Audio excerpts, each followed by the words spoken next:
नमस्कार प्यारे दर्शकों, नक्षत्र तक आपका अपना यूट्यूब चैनल। मैं आदित्य द्विवेदी, आपका ज्योतिष मित्र। आज एक नए विषय वस्तु के बारे में आपको जानकारी देंगे। आपकी कुंडली से जुड़े हुए विषय वस्तु के बारे में ही जानकारी देंगे। उसके पहले अगर आप अपनी कुंडली पर परामर्श चाहते हैं, खराब ग्रह दशाओं का उपाय जानना चाहते हैं और रत्न रुद्राक्ष आदि के बारे में जानना चाहते हैं तो आप 7800771770 पर कॉल कर सकते हैं, व्हाट्सएप कर सकते हैं। कॉल करके व्हाट्सएप करके आप शुल्क और परामर्श की प्रक्रिया आदि के बारे में जानकारी प्राप्त कर सकते हैं। चलिए शुरू करते हैं। आज के एक नए रोचक विषय वस्तु पर चलते हैं। जीवन का सबसे खराब समय कब हो सकता है, कैसे घटित हो सकता है, कहाँ पर, इसके बारे में आज हम चर्चा करेंगे, जिसका नाम होगा 22वां देशकाण। दो चीज़ें होती हैं, एक 22वां देशकोण होता है और एक दूसरा होता है 64वां नवांश। इन दोनों चीज़ों से हम जीवन में अशुभ समय का ज्ञान कर सकते हैं। उसके बारे में हम बात करने के पहले हमारी श्रृंखला D3 कुंडली की चल रही है। ये विषय भी D3 देशकाल कुंडली से ही जुड़ा हुआ है। उसके पहले देशकाल कुंडली की कुछ और अच्छी चीज़ें बता देते हैं, फिर हम आपको 22वां देशकाल निकालना और उसका कैसे प्रयोग करना है जीवन में, ये भी बताएंगे। देखिए, जन्म कुंडली का जो लग्न होता है, लग्नेश मतलब आप अपनी लगन कुंडली सामने रखिए और लगन कुंडली में जो गिनती लिखी हुई है यहाँ पहले घर में, हर कुंडली में पहला घर यही है। यहाँ पर जो गिनती लिखी हुई है उसका स्वामी कौन है, वह ग्रह। यहाँ 4 लिखा है तो इस कुंडली में चंद्रमा है, यानी लग्नेश। इसी प्रकार से 5वें घर में, सबकी कुंडली में 5वां घर यही है, 5वें घर में जो गिनती लिखी हुई है उसका स्वामी इस कुंडली में मंगल। और ऐसे 9वें भाव में जो गिनती लिखी हुई है उसका स्वामी 12 नंबर लिखा, 12 का स्वामी कौन सा ग्रह है, गुरु है। तो ये जो पहला घर है, 5वां घर है और 9वां घर है, इसके जो तीनों स्वामी होते हैं उनको क्रमशः संज्ञा दी गई है। लग्नेश जो होता है, लग्न का स्वामी, वो आत्मा है। क्या है? आत्मा है। और जो 5वें भाव का स्वामी होता है वह जीव आत्मा है। और जो 9वें भाव का स्वामी है वो परमात्मा है। इसीलिए इन तीनों भावों को परम शुभ माना गया है। इन्हीं तीनों भाव के स्वामियों को कारक ग्रह भी कहते हैं। तो लग्नेश, पंचमेश और नवमेश, यानी लग्नेश मतलब आत्मा, पंचमेश मतलब जीव आत्मा और नवमेश मतलब परमात्मा। अगर ये तीनों चीज़ें एक दूसरे से मिल जाए तो भौतिक जीवन के साथ साथ मृत्यु के बाद भी जो है बहुत ही अच्छे गति की, अच्छे लोक की प्राप्ति हो जाती, मतलब लोक और परलोक दोनों अच्छा हो जाता है। तो पहला सूत्र यही है कि अगर आपकी देशकाल कुंडली में जो लग्नेश है, जो पंचमेश है और जो नवमेश है, अगर वे एक साथ बैठे हों, एक दूसरे की राशि में हों, एक दूसरे को देखते हों, तो ऐसा व्यक्ति जीवन भर सुखी रहता है। ऐसे व्यक्ति के जीवन में भौतिक और आध्यात्मिक दोनों चीज़ों का बहुत अच्छा बैलेंस बनता है। जैसे इस कुंडली, लग्न कुंडली से आपने लग्नेश, पंचमेश और नवमेश निकाला, चंद्रमा, मंगल और गुरु। क्या चंद्रमा, मंगल और गुरु में कोई संबंध इस कुंडली में बन रहा है तो बहुत अच्छा माना जाता है। ऐसा व्यक्ति जीवन में सुखी रहता है। 4 प्रकार के संबंध होते हैं, जैसा कि पूर्व के कार्यक्रम में बताया गया। 2 ग्रह एक साथ हों तो संबंध, एक दूसरे की राशि में बैठें तो संबंध, एक दूसरे को देखें तो संबंध। और यहाँ पर गुरु जहाँ बैठा है वहाँ पर मंगल की दृष्टि है। गुरु इस कुंडली का परमात्मा है और मंगल जीवात्मा है। जीवात्मा परमात्मा पर मंगल की चौथी दृष्टि पड़ रही है। तो इस प्रकार से भी योग आप देखना चाहिए। दूसरे सूत्र पे चलेंगे। देखिए, बहुत ही रोचक सूत्र है, ध्यान से समझिएगा इस सूत्र को। और यहाँ पे यह सूत्र आप अपनी लग्न कुंडली, देशकाल दोनों से मिला के देखेंगे। यह एक राजयोग मैं बताने चल रहा हूँ कैसे बनता है। लग्न कुंडली में एक वह ग्रह बहुत बलवान हो जाएगा जिसे देशकाल से बल मिलेगा। कैसे देखेंगे? सबसे पहले आप देखिए देशकाल कुंडली में, जैसे मुझे देखना है देशकाल कुंडली में सूर्य, गुरु और शनि एक साथ हैं, तो सूर्य किस गिनती में बैठा है? 9 नंबर के। मैं सूर्य के लिए देख रहा हूँ, ऐसे बारी बारी से सभी ग्रहों के लिए देख सकते हैं। पहले सूर्य से शुरू करता हूँ। सूर्य किस गिनती में बैठा है? 9 नंबर में। 9 नंबर का स्वामी कौन होता है? गुरु। यानी इस देशकाल कुंडली में सूर्य किसके घर में बैठा है? गुरु के घर में बैठा है। किसके देशकाल में? गुरु के देशकाल में। और शनि किसके देशकाल में है? गुरु के है। सूर्य जो है गुरु के देशकाल में, और गुरु के देशकाल में शनि भी बैठा हुआ है। पहले आपको ऐसे देखना पड़ेगा देशकाल कुंडली में कौन सा ग्रह किसके घर में है। गुरु तो स्वराशि हो गया, सूर्य जो है गुरु के और शनि गुरु के घर में है। अब आपको लगन कुंडली में देखना है। लग्न कुंडली में ये जो सूर्य और शनि हैं जो गुरु के घर में बैठे हैं, अगर इनको लग्न कुंडली में गुरु का साथ मिल जाएगा तो ये दोनों ग्रह बहुत बलवान हो जाएंगे। सूत्र मैं फिर से बताता हूँ, आप समझिएगा। कोई भी ग्रह जो देशकाल कुंडली में जिस राशि में बैठा हुआ है, अगर नवमांश कुंडली में, अगर लगन कुंडली में उसी ग्रह के साथ बैठ जाए या उस ग्रह की दृष्टि पड़ जाए तो वह ग्रह बलवान हो जाता है।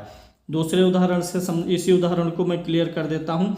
सूर्य गुरु के घर में है तो देशकाल कुंडली में गुरु के घर में हुआ। सूर्य लगन कुंडली में देखिए यहाँ पर है, और जिसके घर में देशकाल में बैठा है उसी का साथ भी पा गया।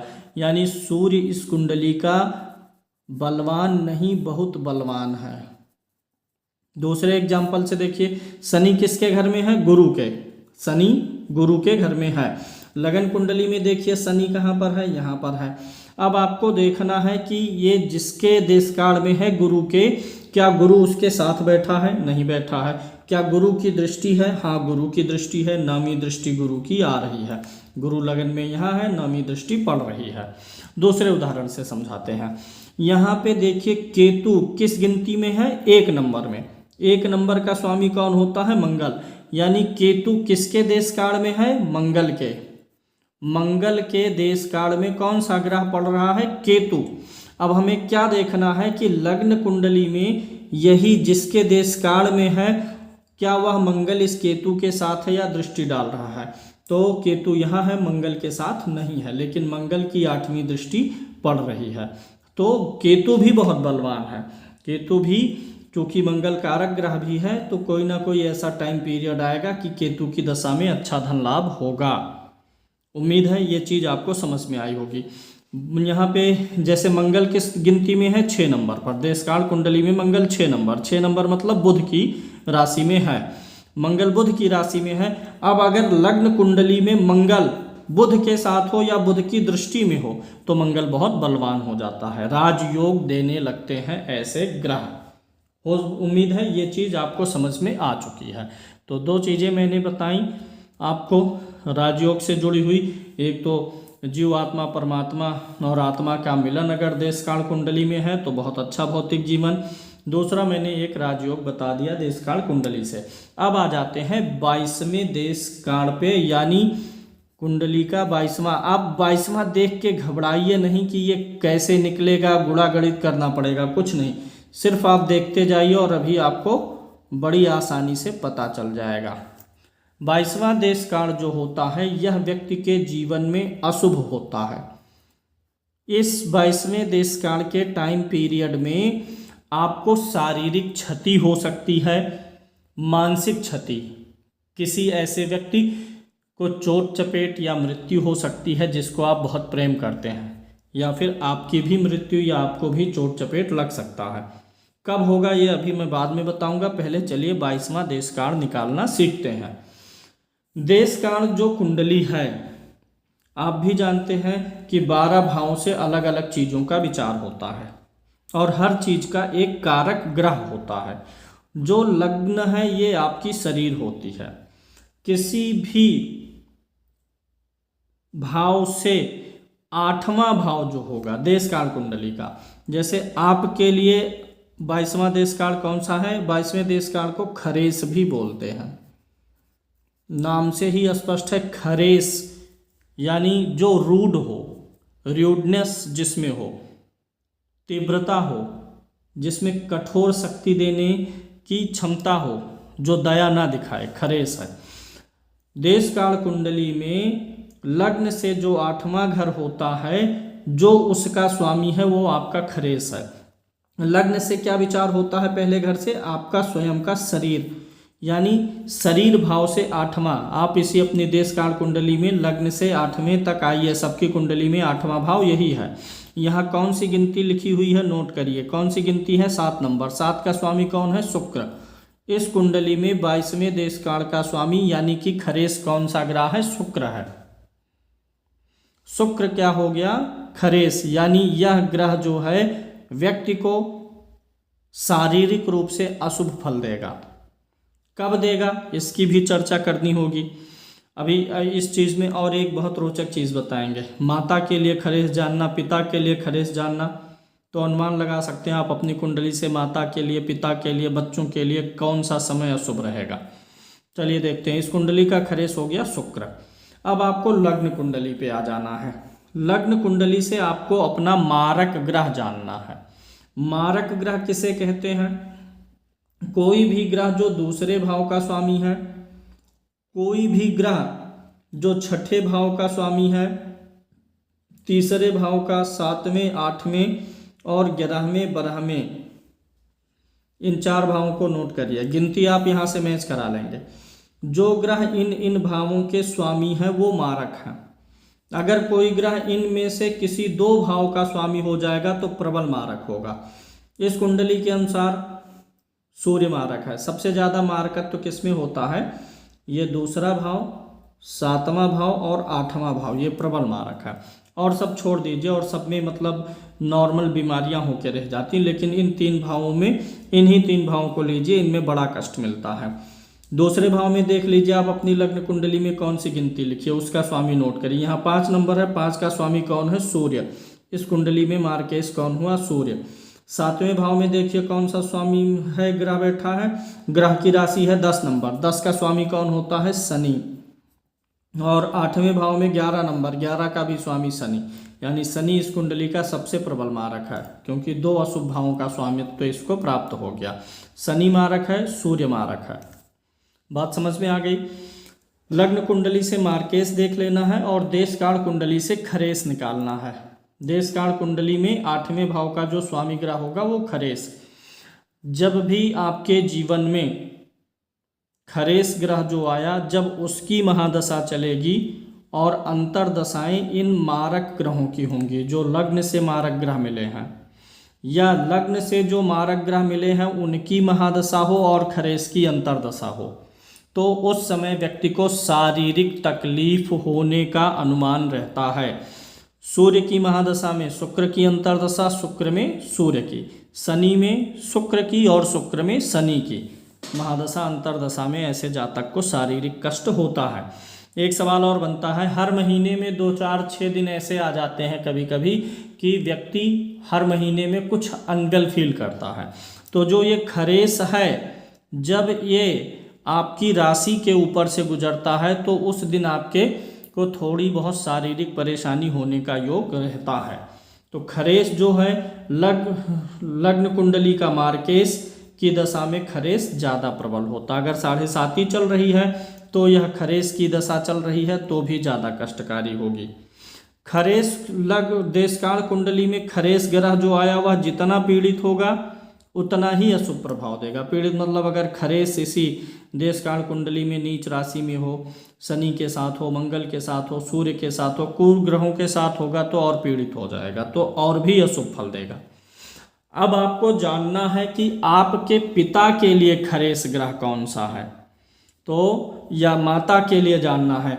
देखिए, सूर्य से पिता का विचार होता है, चंद्रमा से माता का होता है। तो सूर्य का मार्केश अगर आपको अपनी कुंडली से जानना है, बिना पिता की कुंडली देखे, बिना बच्चे की कुंडली देखे, बिना पत्नी की, तो भी आप देख सकते हैं। सूर्य से पिता का विचार होता है, गुरु से संतान का विचार होता है, पुत्र का, चंद्रमा से माता का, शुक्र से पत्नी का। तो चलिए मैं बता देता हूँ। जैसे मार्केश का भाव कौन सा होता है? दूसरा और सातवां, ये से मार्केश माना जाता है। प्रबल मार्केश जब देखना होगा तो जिन भावों पे मैंने टिक किया है इनमें से जिस भी किसी दो भाव का स्वामी जो ग्रह होगा वो प्रबल मारक होगा। आपको अपने पिता के लिए देखना है कि कब उनका खरेस और मार्केस आएगा। सूर्य जहां बैठा है आपकी लगन कुंडली में उसे देख लीजिए। सूर्य से दूसरा और आठवां भाव का जो स्वामी है नोट करिए। सूर्य यहाँ पर है, सूर्य से दूसरा भाव 2 नंबर, 2 नंबर मतलब शुक्र। तो हम अगर पिता के लिए विचार करें तो शुक्र मार्केस हुआ। और 7वें घर में कौन सा है, यहाँ भी 7 नंबर है, 7 का स्वामी शुक्र, यानी पिता के लिए इस कुंडली में शुक्र प्रबल मार्केस बन रहा है। अब देशकाल कुंडली से पिता के लिए खरेस निकालिए। पिता का कारक ग्रह कहाँ है, यही है। और खरेस किस भाव के स्वामी को कहेंगे, 8वें भाव को। तो सूर्य से अष्टम भाव 1 2 3 4 5 6 7 8, अष्टम भाव का स्वामी कौन हुआ, चंद्रमा हुआ। तो इस मेरी कुंडली से या इस उदाहरण कुंडली से लगन से देख लिए, पिता का मार्केस शुक्र है और पिता के लिए खरेस चंद्रमा है। शुक्र की महादशा में जब आपकी शुक्र की महादशा आए और चंद्रमा की अंतर्दशा रहे, या चंद्रमा की महादशा में शुक्र की अंतर्दशा रहेगी, तो पिता के लिए अच्छा नहीं होगा। आपको देखना अपनी कुंडली से कि क्या पत्नी के लिए तो नहीं अशुभ है, तो पत्नी का कारक कौन है, शुक्र। पति का कारक होता है गुरु। अगर आप पति के लिए देखेंगे तो गुरु से, पुत्र के लिए देखेंगे संतान के लिए तो गुरु से, पत्नी के लिए देखना तो यहाँ से शुक्र, यहाँ से मतलब जहाँ शुक्र बैठा हुआ है। शुक्र यहाँ है तो पहले मार्केस निकालिए। मार्केस कौन होता है, दूसरे और 7वें भाव का स्वामी। तो शुक्र से दूसरा भाव ये है, दूसरे भाव में 4 नंबर, मतलब इस कुंडली के अनुसार पत्नी के लिए मार्केस कौन हो रहा है, चंद्र। और दूसरा 7वां कौन सा है, यहीं से गिनिए, 1 2 3 4 5 6 7, 9 नंबर मतलब गुरु। 9 नंबर मतलब गुरु। चंद्रमा और गुरु इस कुंडली के अनुसार, इस जातक की कुंडली के अनुसार पत्नी के लिए मार्केस है। अब खरेस निकालिए। खरेस निकालने के लिए देशकाल में जाना होगा। देशकाल में जहाँ शुक्र बैठा है वहीं से 8वां भाव, 1 2 3 4 5 6 7 8, अष्टम में 10 नंबर, 10 का स्वामी शनि है। तो यानी पत्नी के लिए मार्केस चंद्रमा गुरु और खरेस हुआ शनि। तो जब भी चंद्रमा की महादशा में शनि की अंतर्दशा या शनि की महादशा में चंद्रमा की अंतर्दशा, गुरु की महादशा में शनि की अंतर्दशा, शनि की महादशा में गुरु की अंतर्दशा जब आएगी तो पत्नी के हेल्थ को प्रॉब्लम पैदा करेगी। और उम्र अधिक हो या कोई बीमारी वगैरह उस समय पनपी हुई है तो मृत्यु का भी योग बन जाएगा। माता के लिए ऐसे जानना है तो यहाँ से लग्न कुंडली से दूसरे 7वें का स्वामी, फिर देशकाल कुंडली से जहाँ चंद्रमा बैठा है वहाँ के 8वें भाव के स्वामी को ले लेंगे, दशा अंतर्दशा मैच कराएंगे। तो इस प्रकार से आप जान सकते हैं अगर देशकाल वाले ग्रह की, यानी देशकाल में जो 22वां देशकाल खरेस है, अगर उसकी दशा अंतर्दशा है तो उसके मंत्रों का जाप करवा लीजिए, उसके लिए कुछ दान पुण्य करते रहिए। उम्मीद है यह छोटा सा टॉपिक आपको समझ में आया होगा। अगले कार्यक्रम में फिर मिलेंगे एक नए रोचक विषय वस्तु के साथ। आज के लिए इतना ही। जय श्री कृष्णा।